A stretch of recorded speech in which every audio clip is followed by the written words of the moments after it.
قسم به دل خون وطنمون ایران، به قالب‌های یخ رو جنازه کیان، به اشکای مادرم پشت کابین زندان، به جنگیدن زنامون پا به پای مردان. قسم به نفس آخر خواهرم ژینا، قسم به روح حدیث نیکا و سارینا. ما نمیگذریم از خون هیچ کدوم از اینا، نمیگذریم.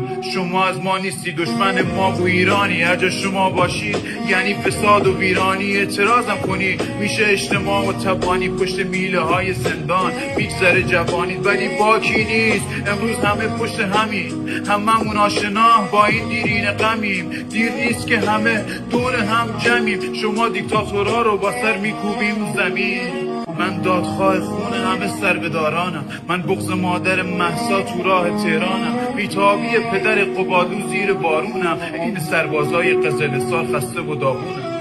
حالم خرابه واسه محسن شکاری، سرش بیگناه رفت پای داری که آخوند بنا کرده بود واسه یه سرکوب. جوانی که قاتل نه ولی معترض بود. مجید رضا رهنوردم اهل مشهد، روی مزارم نه قرآن بخونید و نه اشهد. گریه گذاری نکنید، پاشید دقمو بگید، با هم یکی نشید یکی یکی میمیرید. محمد مهدی هم صدامو میشنوی از زندان، اعدامم اومد بابا چیزی نگو به مامان.